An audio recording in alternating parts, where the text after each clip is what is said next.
Naam, tunaendelea na somo letu la saumu ya Ramadhani sehemu ya pili. Asema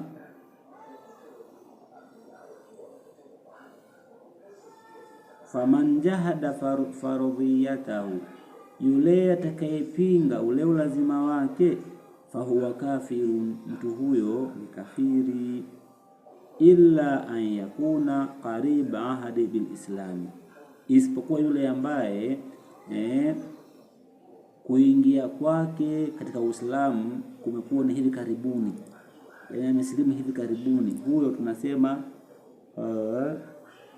hawezi kuhukumiwa, au mfano wake kama nashaa, kama mtu ambaye anaishi au aliyekulia fi badia, katika mapori porini huko vijijini, ba'idatin anil ulamai, mbali na wanawachuoni, huyo amesamehewa, hawezi kuwa kafiri. Amma man aftara, ama mtu ambaye aliyekula fi Ramadhana, katika mwezi wa Ramadhani, li ghairi udhuri shar'i, pasi na udhur wa kisheria, wa huwa ya'taqidu wujubahu, na hali ya kuwa anaamini ule ulazima wake, lakini ndio hivyo anakula, hafungi, maskini Mungu anakubali kwamba hii ni Ramadhani na ni nguzo ya Uislamu, lakini akawa anakula mchana Ramadhani, basi mtu huyo fala yakfuru, hakufuru, bali yakunu asiya, anakuwa nani? Ni asi.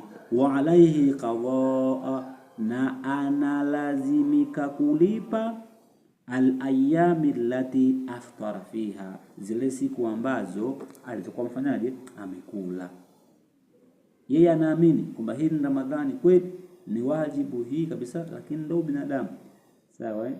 Huyo sio kafiri, huyo tunamuita nani? Tunamuita asi, sawa.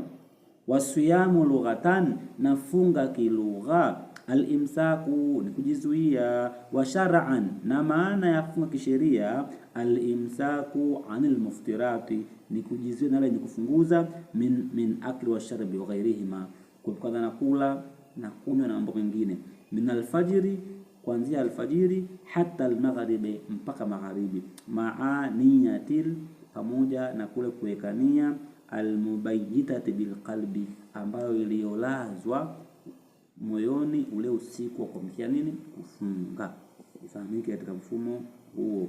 Kwa hiyo inshallah tutakuendelea na sehemu ndio